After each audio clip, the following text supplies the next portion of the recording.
J-Lo has officially filed for divorce from Ben Affleck, and she filed on I believe their 2-year wedding anniversary.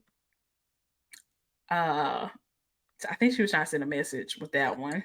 Could you imagine? On your anniversary, girl. And then people have had rumors about their relationship ending over the last few months, which I'm not gonna lie, I didn't believe it because I was just like, don't nobody know what's going on in them people's house. Like, people are rooting for J-Lo to have another unsuccessful relationship, marriage.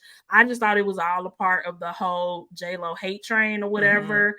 And I do think a lot of it was just a part of the J-Lo hate train, but you know, where there's smoke, there's fire. And obviously there was a little bit of truth to that. And somebody had pointed out that they think that, you know, obviously this is speculation, but, you know, 20 years ago when her and Ben Affleck's relationship ended before they got married, it had a lot to do with the scrutiny that they were under because of the media and him just not liking them having a super public relationship.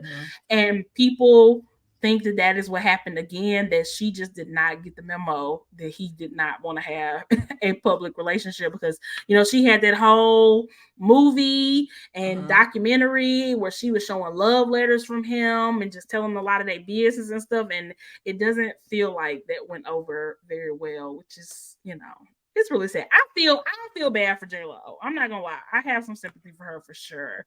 I think people are very hard on her and having another failed relationship where she probably just been thinking for the last 20 years that Ben was the one that got away, and if they get back together, it's gonna work out. Just for him not to work out too, it's like, yeah, that sucks. Damn. Yeah, that does suck.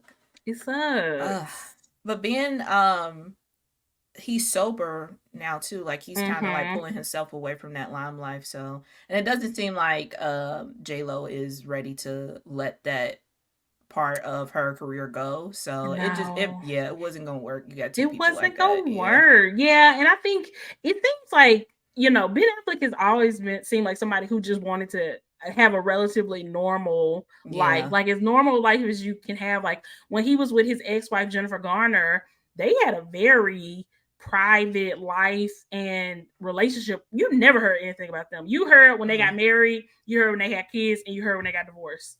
That was the extent of their business that was out there, the stuff that was literal public record. So that's definitely an indicator of what type of, you know, relationship or life he prefers. And yeah, J-Lo loves the limelight. Can't nobody say that she don't. Yeah, so she do.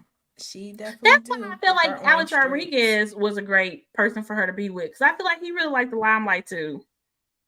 But yeah, he did get that vibe. But yeah, so I don't know. Best of luck to J-Lo. Between Alex and Ben. Something J-Lo needs to be by herself. That too needs to have that's her eat, pray, love moment. She needs to travel and live her best life. Stop letting these men stress her out. Like I feel really bad for her, and I hope that I haven't seen the jokes and stuff flying. The heat for J-Lo has definitely died down, so it's probably good she didn't announce this sooner when the heat was really on her this summer. But yeah, I think most, because then she had this one part of her documentary that's floating around now where she was talking about how her engagement ring has like "I'm not going anywhere" like engraved into it. And when they first started talking back, like talking again, Ben would like sign off on all their emails saying like "I'm not going anywhere," and it's like that did not age. It didn't age well. It didn't age well. I mean, I guess technically he didn't. She filed. Oh. Well, yeah.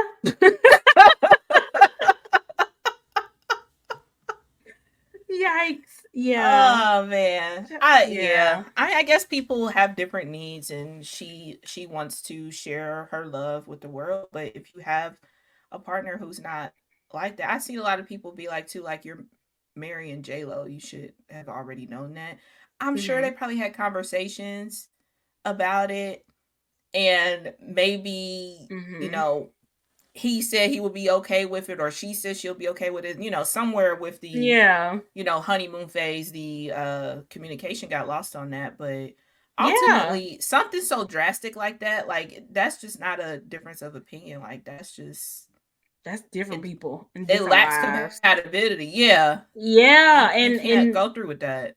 Exactly. And it's like if she wasn't willing to respect his boundary when it comes to that, it makes sense why they aren't together anymore. And also, it's very likely, like you said, that he thought that he would be able to handle all the scrutiny and stuff, and he changed his mind. And that's Yeah, you okay. can change your It mind. sucks, but That's it's fine. okay. Yeah, Yeah. exactly. So, best of luck to J Lo. I just don't want to hear about her getting married or engaged. Like, girl, date. You can date J Lo.